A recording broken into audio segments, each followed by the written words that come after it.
Hello,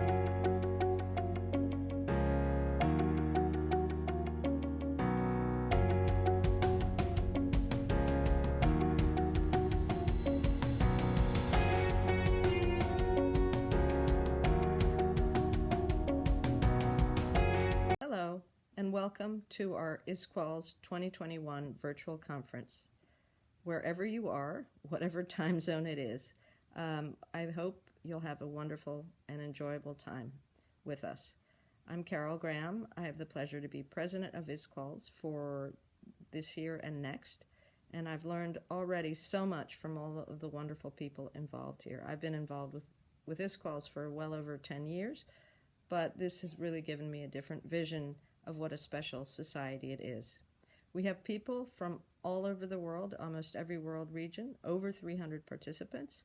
We have a range of disciplines represented. We have economists like myself, we have psychologists, psychiatrists, anthropologists, sociologists, and much more. We have old members and young members. I'm particularly pleased to welcome some new, very young members, newly minted PhDs or about to be PhDs, who are either have joined ISQOLS or are presenting for the first time here. We hope you'll be with us not just this year, but in the following years, because you are the future of ISQOLS and also the future of quality of life studies. ISQOLS is a truly special society. I've been involved with it for well over 10 years, but in this position I've learned so much more about what a wonderful society it is. One of the things that sets it apart from other organizations, academic organizations or academic societies, I think, is the incredible level of collegiality we have. And what I have found is that is one of the things that really holds this society together as a tight-knit group of scholars, but also a place where deep friendships are formed. And I hope for those of you who are new, you will also have that experience. In the next 3 days, we have a wide range of activities, from poster sessions to panels to special panels to all kinds of presentations. We also have 5 wonderful keynote speakers. Dan Ariely is a very well-known behavioral economist who works on nudges and all sorts of interesting behavioral topics.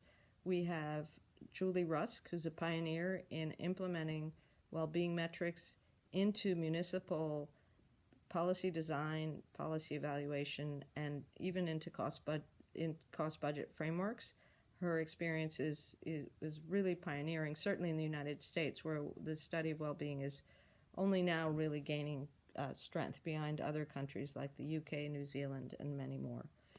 We have the wonderful Nancy Hay, who runs the What Works Center for Wellbeing in the UK, that not only pilots and sponsors studies to intervene in deprived and isolated communities to improve well-being, but has also become a tremendously effective disseminator of the role of well-being research in policy in the UK and beyond. We have Nick Pautave, who is also a behavioral economist, but with a really particular focus on well-being. He used to be a rising star in the field, but I think now he's just a plain old star in the field and always has wonderful, wonderful work to present. And finally, we have Carola Hammerich, who is speaking to us from Tokyo, from the University of Sofia. She's a well-known sociologist. And all the speakers will be speaking at times designed to meet the sort of possible times that people from very different regions and time zones can attend.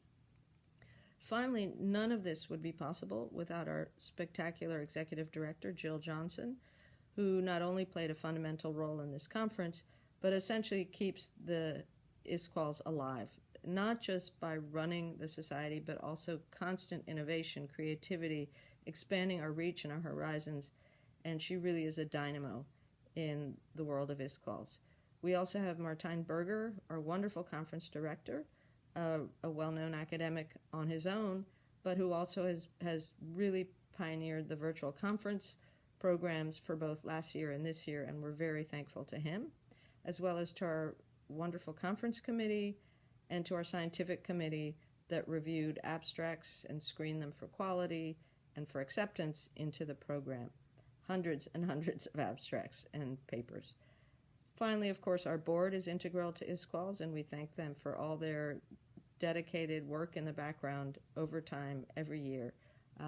We could not do it without them.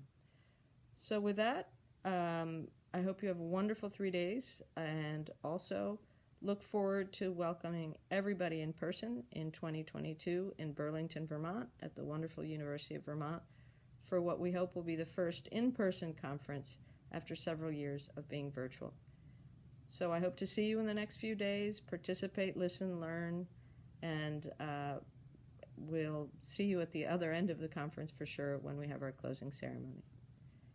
Enjoy, and again, thanks to all of those who supported making this conference possible.